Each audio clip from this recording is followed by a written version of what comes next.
All right, can everyone hear me? Yes. All right, awesome. Well, thank you so much for being here. I'm so excited to see this entire room filled up with people that are excited about Bitcoin. Senator, everyone, obviously, you know Senator Cruz. I know that Peter Thiel is a good friend of yours, and he told you about Bitcoin some time ago. So the first question for you from me is, when did he tell you about it, and how much do you regret not buying? Well, on the second thing, a whole lot. And actually, Peter never did tell me about Bitcoin, so I'm really pissed at him for it. Peter and I have been friends 25 years. So we became friends in the mid-90s, long before Peter had two nickels to rub together. And he was before Clarion, before PayPal, before Facebook, before all that. He was a young corporate lawyer in New York, and I had just finished clerking on the Supreme Court, and we became buddies in the mid-90s and stayed friends. And then fast forward to 2012 when I ran for Senate. And for those of y'all who are not from Texas and weren't here then, when I ran for Senate, it was an insanely impossible endeavor. I was at 2% in the polls. The margin of error was 3%.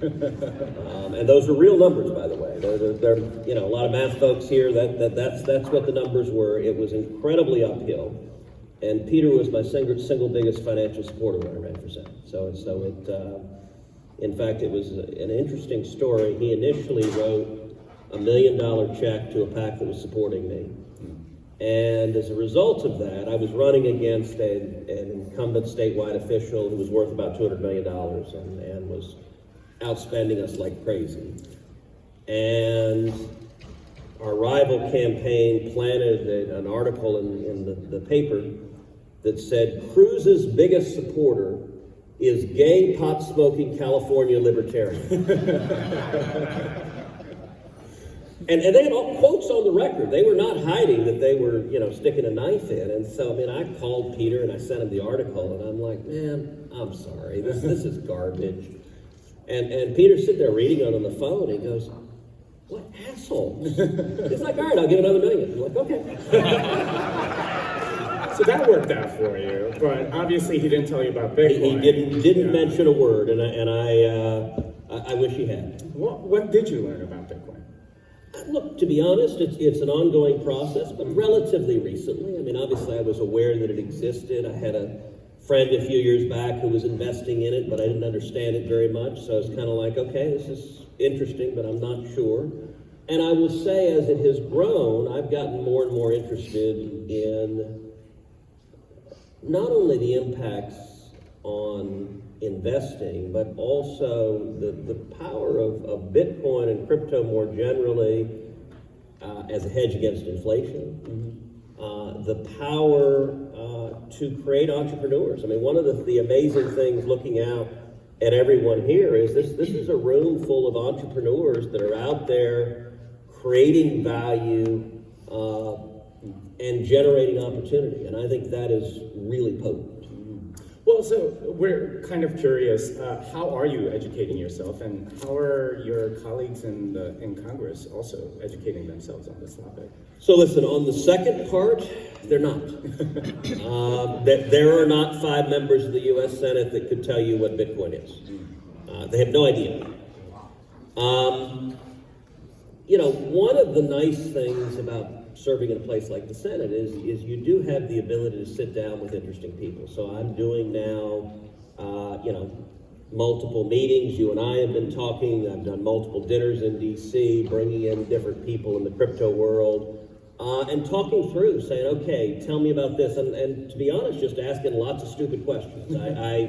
There's some things I am relatively well educated in. There are others that I'm not. And so you try to learn. And to be honest, even if you know everything about crypto today, it's changing so fast that in 2 years, if you're not keeping up, you're going to be behind the times. And so, it's a process of reading, but also investing time, coming to things like this, listening to people who are innovating But a lot of the problem is that Washington is acting in ways that can impact everyone in this room, and they're acting from a spot of ignorance.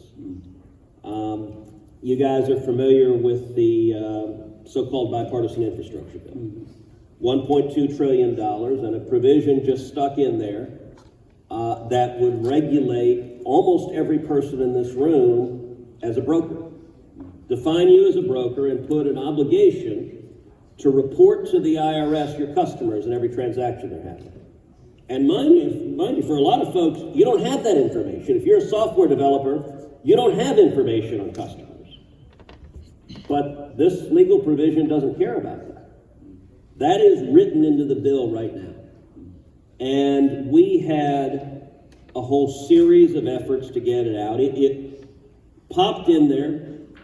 Initially, nobody knew it was there. There were several folks. You've got Cynthia Lummis is talking to you guys, I think, later today. Is that, or at some point? Cynthia's a good friend. I was working with her on an amendment to at least try to make it less damaging, the provision that was in there. That didn't succeed. I wrote an amendment that just struck the damn thing. And I said, look, nobody in Congress knows what they're doing.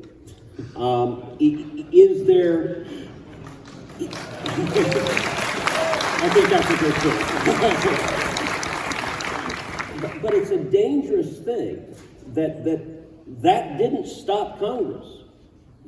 My amendment, I didn't say, look, is there a need for some regulations concerning the world of crypto? Sure.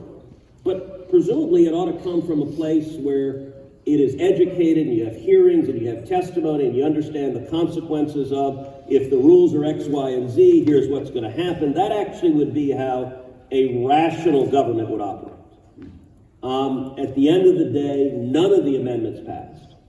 To be honest, they didn't pass a lot of it on just kind of procedural wrangling that had nothing to do with the merits of the issue.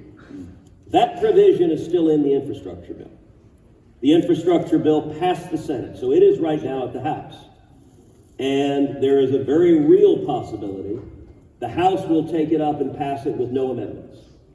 If the House passes it with no amendments, it'll go to the President will sign it, and that crypto regulation will go into effect in 2023.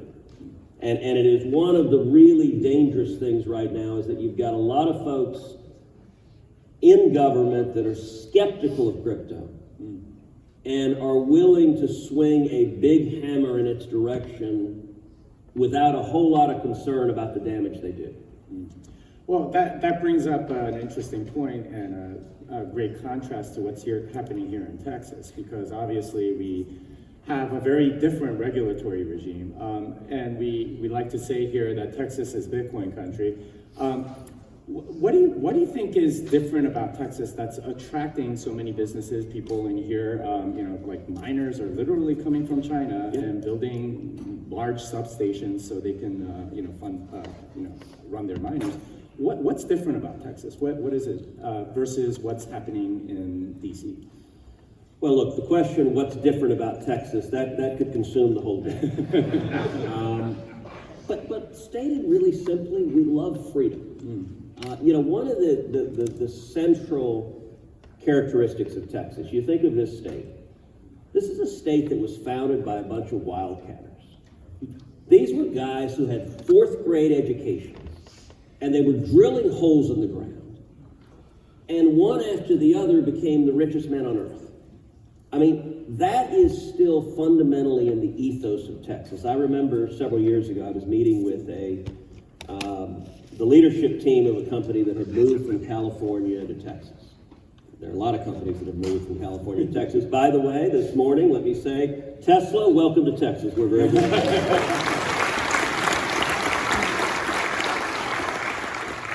But Jimmy, I was asking them, and they had looked across, they didn't have any ties to Texas, they looked across, they ended up moving just north of Houston in the Woodlands. And they'd only been there a couple of months at the time we were having lunch. And I said, all right, what are the biggest differences? And I kind of thought they might say taxes. I kind of thought they might say regulations. I kind of thought they might say lawsuits. Those were the three things I expected. The answer surprised me, and it stuck with me. They said the biggest difference is the culture. And I said, well, what do you mean by that? And they said, listen, in California, if you're a businessman, you're a pariah. And I said, look, there are a few exceptions. There's tech and there's entertainment. Those are cool, so it's okay. If you do one of those, it's acceptable. But these guys were in waste management. That was not sexy. And they were just like, literally, if you're a business leader and you tell people that, they'll turn around and walk away at a cocktail party. And I remember being utterly baffled by that. Texas is a place that lionizes entrepreneurs. That's the spirit of this place, is go and a lot of the folks that are coming to Texas, particularly those that are fleeing blue states, it's interesting. They come here and they buy boots and they buy cowboy hats and they get a pickup truck. And I call them refugees for freedom. I mean, it is a wonderful thing. And that spirit of, there is an ethos in this state of give me a horse and a gun and an open plain and I can conquer the world. And that is a wonderful thing. There is also a very natural synergy with Bitcoin and with crypto more generally, which is that for Bitcoin, you need a lot of energy. And if there's one thing Texas has in large amounts, and if there's one thing Texas knows about deeply, it is energy. And this is a place, you mentioned a second ago China. Look, China illustrates the impact of government.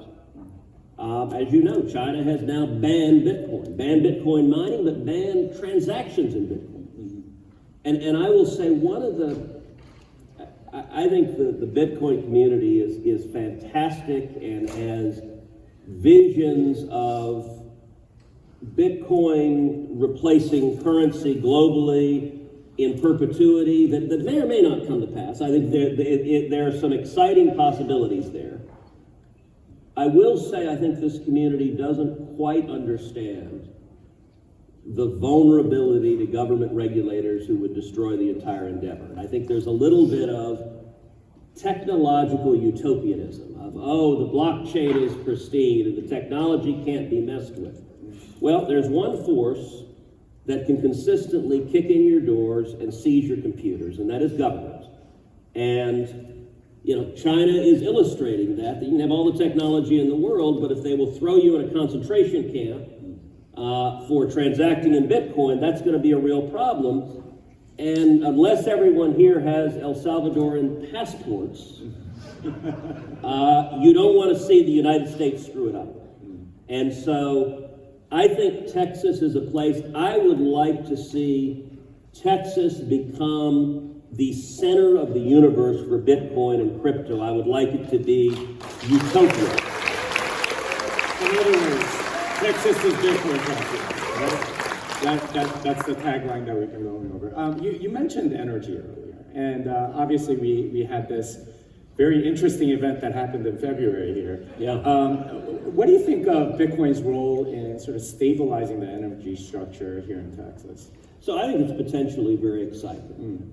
Listen, when we had the energy grid go down in Texas, most Texans were angry and embarrassed. I mean, we're the energy capital of the world. We ought to be able to keep our friggin' lights on. And and to be honest, most of us have been making fun of California because they have rolling blackouts every year, and then we're like, oh crap, what happened to the lights? So that was, I think, across the state, that was a colossal failure on multiple levels. We saw different aspects of the grid when the freeze came in that went down. We saw one component, the renewable component, the wind turbines, for example, froze. And they hadn't been weatherized for cold weather because out in West Texas in the desert, it's usually not cold. We saw, unfortunately, decisions such as the energy cut off to natural gas production facilities, which then let them freeze, which then cut off the natural gas that was going to generators producing electricity, which in hindsight was incredibly stupid that you don't want to cut off the source fuel for much of the electric power generation. We saw one of the nuclear plants in South Texas where there was a pipe that was on the exterior that froze and shut the entire plant down. So there were lots of things that went wrong that I think are worthy of study, but I do think Bitcoin has a potential to address a lot of aspects of that. Number one, just as from the perspective of Bitcoin, Texas has abundant energy. You look at wind, we're the number one wind producer in the country by far. So there's enormous renewable from wind. Number two, I think there are massive opportunities when it comes. I think it's mine. Sorry. That's all right. That would be the Treasury Department that's monitoring.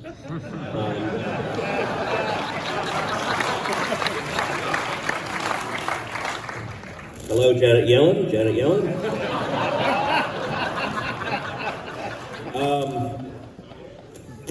But saying hi.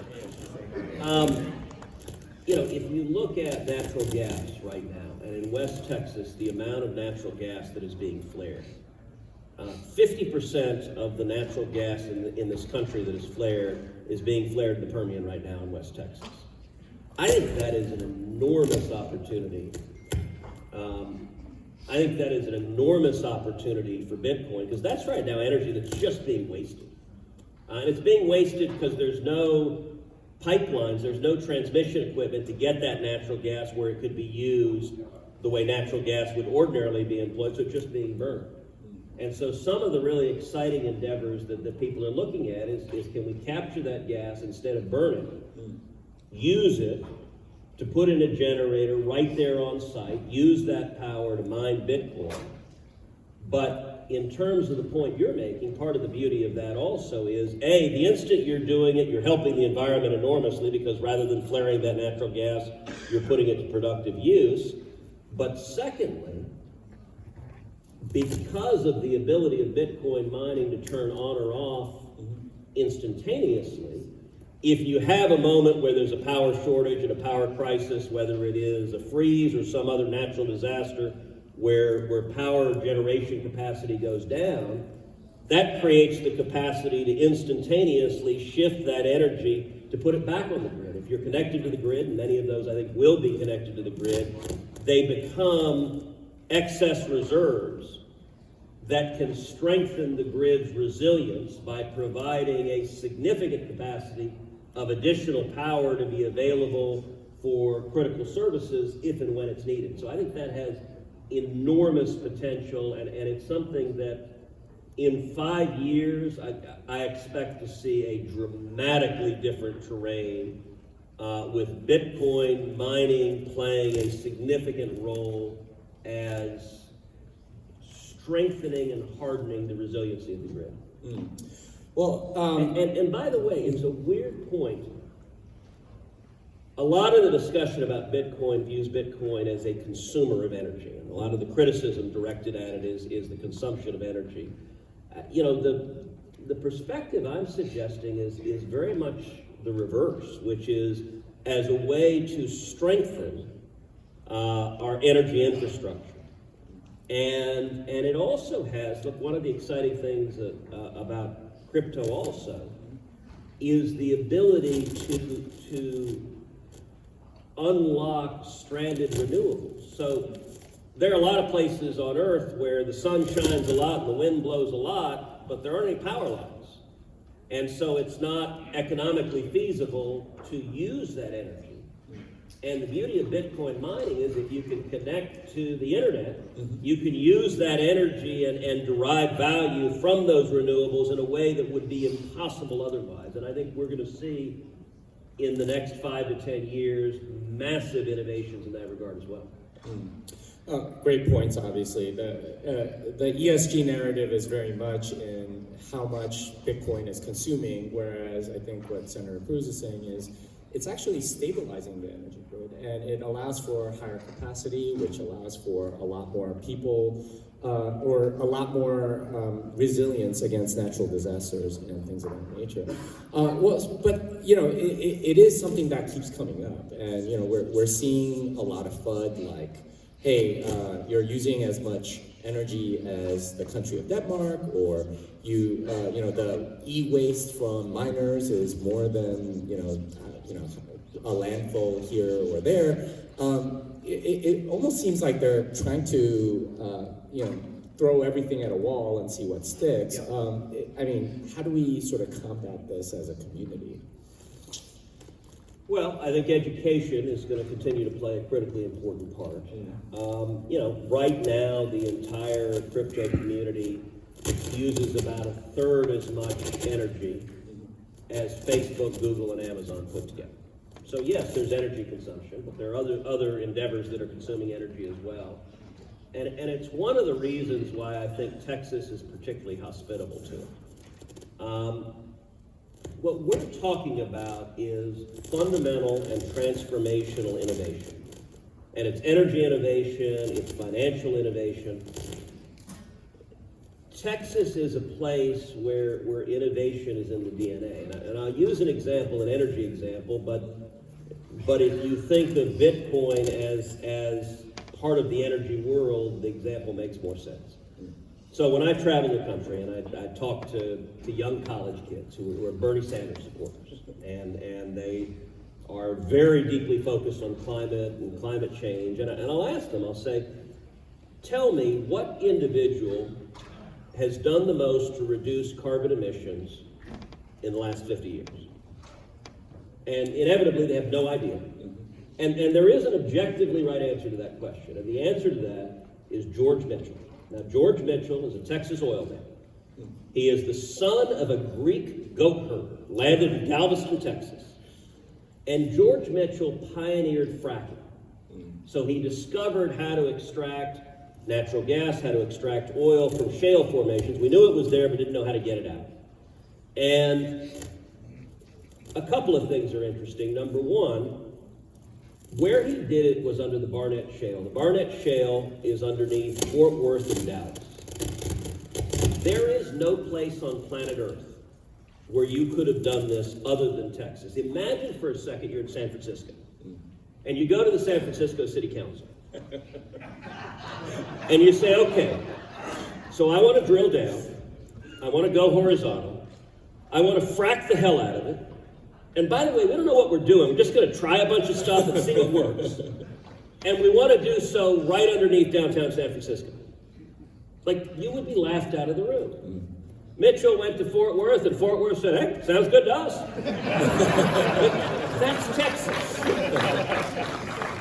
And the reason that matters, the reason why is Mitchell unequivocally the right answer to it? Last year, the United States led the world in reduction of carbon emissions. Number one in the world by far. Nobody was close. And the reason for that was the widespread substitution of natural gas for electricity production instead of coal. The fracking revolution is what is producing these massive reductions in carbon emissions and pollution.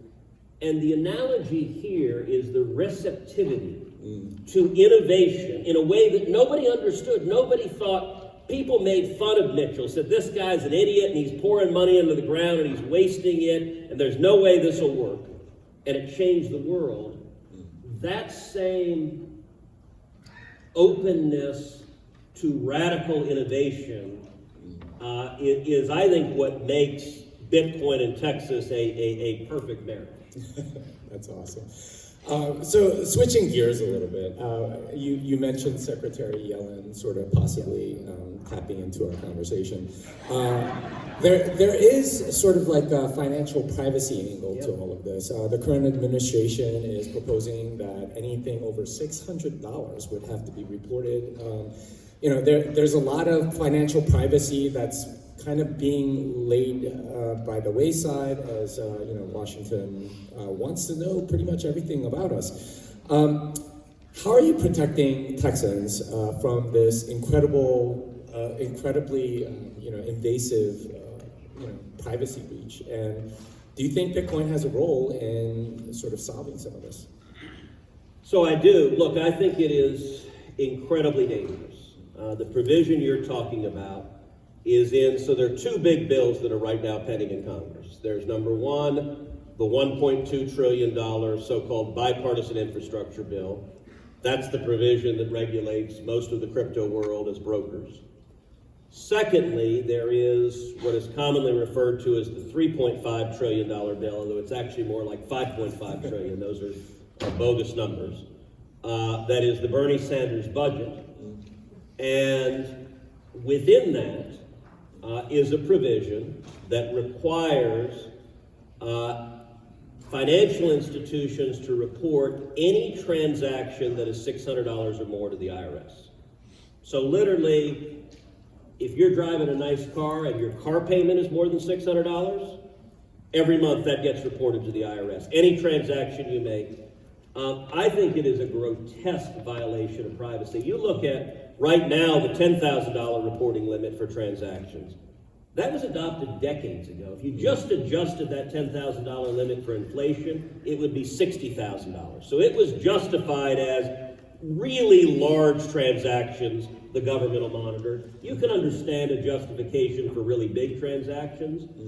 If you're sweeping in every $600 transaction, you are sweeping in a lot of day-to-day transactions that families are doing across the country. And listen, if you look at the political world, one of the fundamental differences between left and right is the political left in Washington is much more comfortable with the coercive use of government power going after you. And we've seen this in blazingly clear technicolor in COVID. We've seen how many on the political left are perfectly comfortable shutting down every business in their state, are perfectly comfortable shutting down every school in their state, are perfectly comfortable mandating that every person must wear a mask, are perfectly comfortable mandating that every person must get vaccinated. I gotta say, let's take an issue like vaccines. Listen, I'm pro-vaccine. I've been vaccinated. My family's been vaccinated. I think vaccines work and are a wonderful innovation that we have a COVID vaccine. I also believe in individual liberty and responsibility and privacy, which means it's your damn decision what health care you're gonna get, and you shouldn't be forced to make that decision. And when I see someone like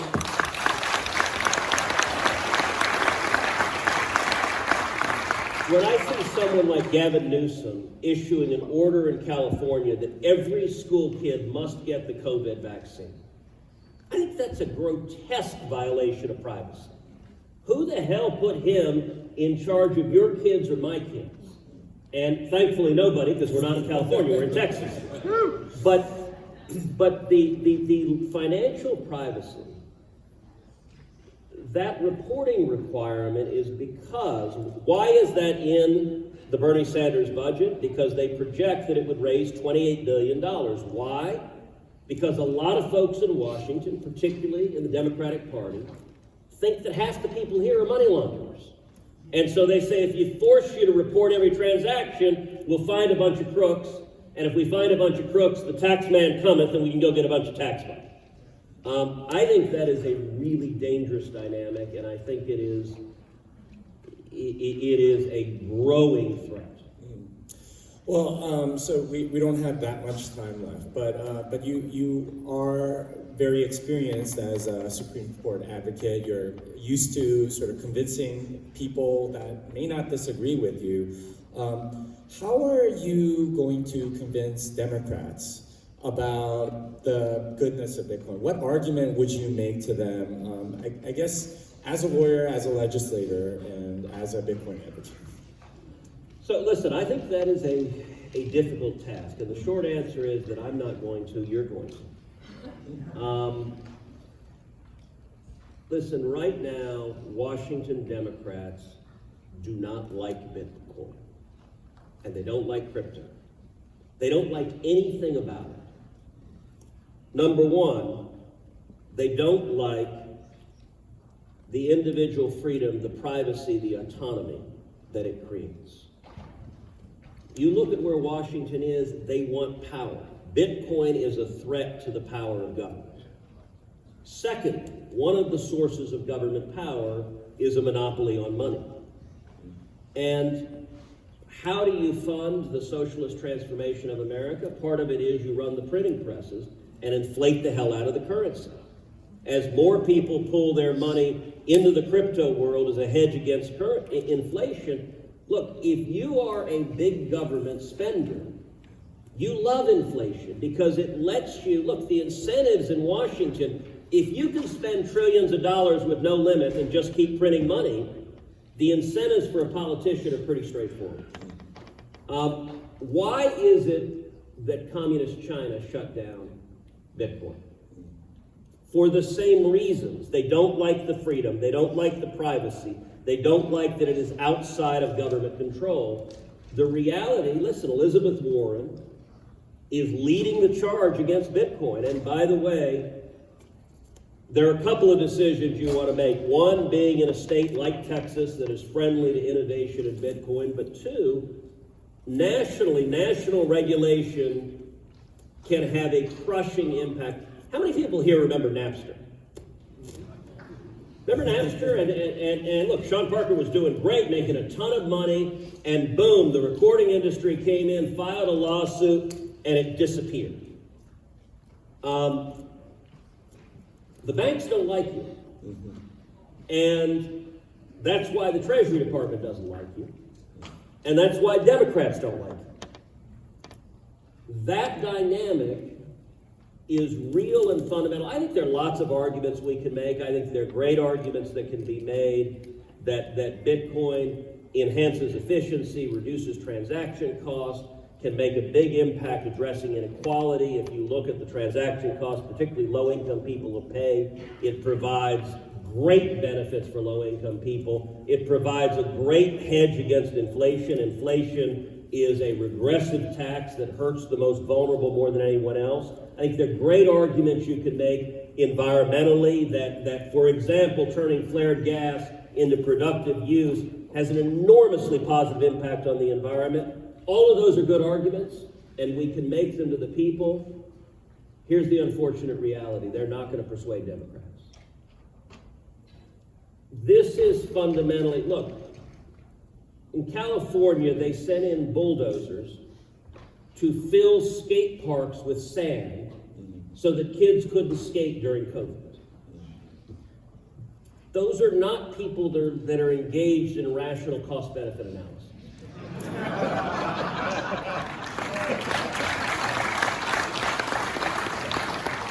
So, what is the answer? I think the answer is, number one, educating the public, making the case to the public. One of the encouraging things looking around this room, there are a lot of young people here. And Bitcoin and crypto is particularly appealing to young people. That is potent as it is a greater constituency. You know, it was interesting, while the Bitcoin provision in the infrastructure bill was pending, and Cynthia and I and others were trying to shine a light on it and get it out, the crypto world was just starting to notice and starting to scream about it. And it was kind of interesting watching my colleagues look around going, who are these Bitcoin-y people? but like they're sort of puzzled, but the key to it is becoming a large enough constituency that you can't be ignored. And I will say one thing, as I look at the Bitcoin community and enthusiastically welcome you all to Texas, I think Bitcoin is where tech was a decade ago. So a decade ago in Silicon Valley, the tech community was at a crossroads. And it could have gone one or two ways. It could have gone and embraced a libertarian ethos of leave us alone, we want to be free. Or it could have gone down the road of the woke leftist socialist enforcement. And unfortunately, tech went the second direction.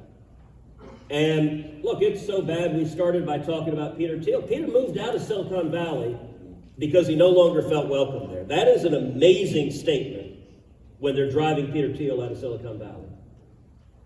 I think the Bitcoin and crypto community is at a similar juncture, and I hope that this is built on individual freedom, individual responsibility, privacy, autonomy, and being disconnected from dependence on government, and in fact, supplanting government monopolies to the maximum extent possible. All of those are wonderful, good, important values, and I hope those values strengthen. And if that happens, then the Bitcoin community will be a very good thing for Texas and a very good thing for America.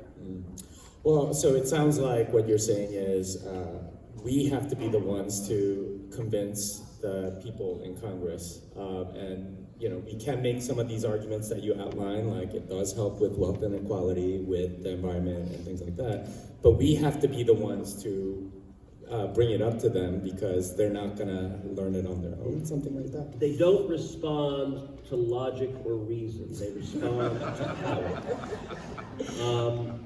Listen, it's one of the strange things about the Senate is it's called the world's greatest deliberative body, but it is very rare you have discussions.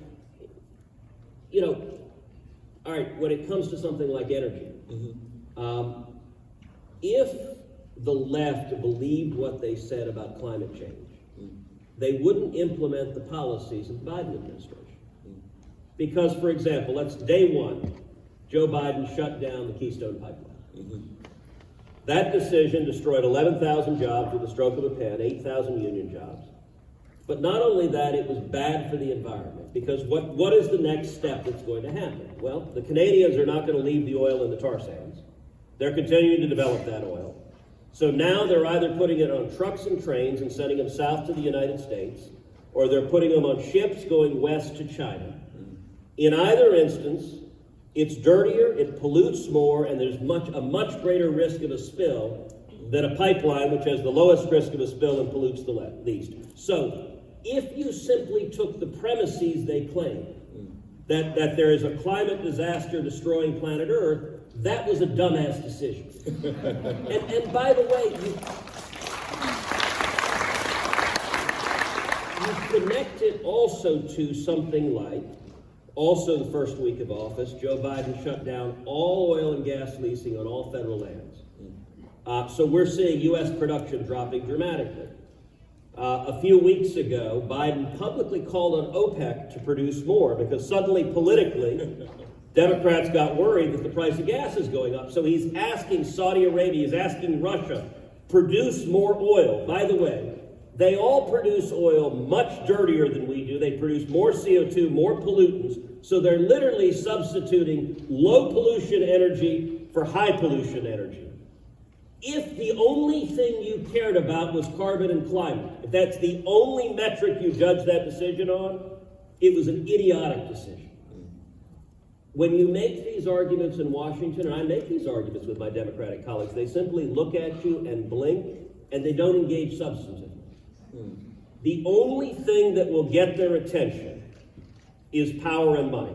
It is this community getting engaged and lighting them up and holding them to account and energizing and mobilizing people. That they'll respond to. You can write white papers to your eyes glaze over, and they're not going to respond to those, but they will respond to the currency of politics, which is either dollars or votes putting pressure on. Wow, what a grave way to end this thing. Well, thank you so much, Senator. Have a good one.